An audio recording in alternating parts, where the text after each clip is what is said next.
When the winds drove darkness over Argos, King Acrisius heard a terrible prophecy from the oracle. His death would come at the hands of his grandson.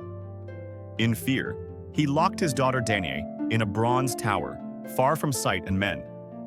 But Zeus descended upon her in a shower of gold, and from that light a boy was born, Perseus, destined to change fate.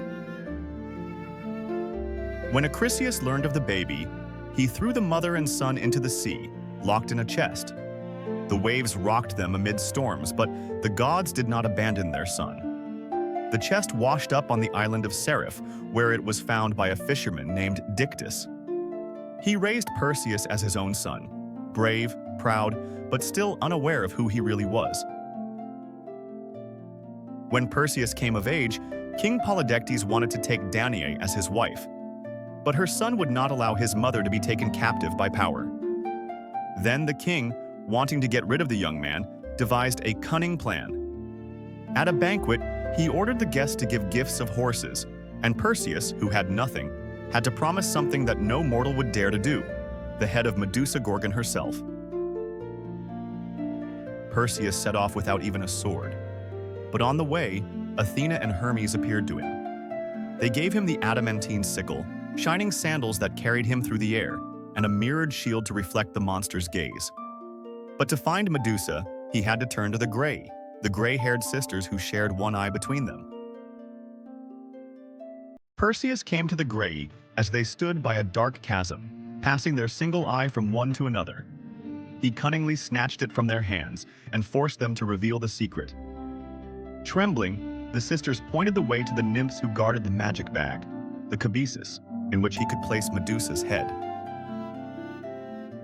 Having received the bag, Perseus traveled to distant lands where the earth was stone and the wind carried the cries of frozen souls.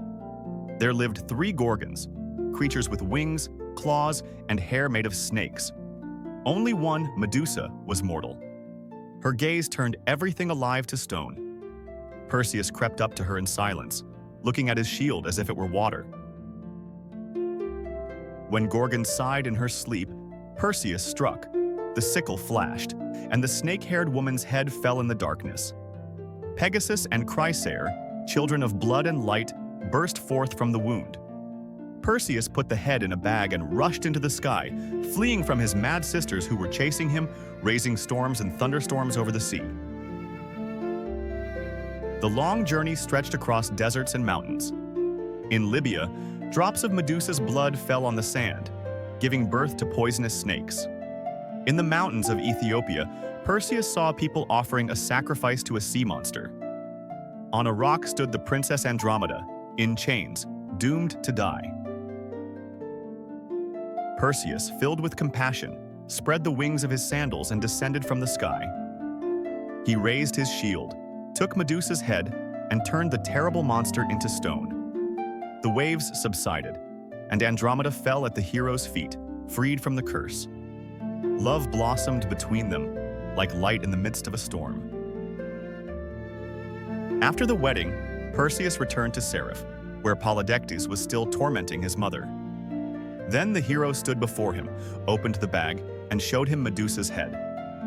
The king and his courtiers turned to stone, remaining forever in the position in which fate had found them. Dictys became the new ruler, just and kind.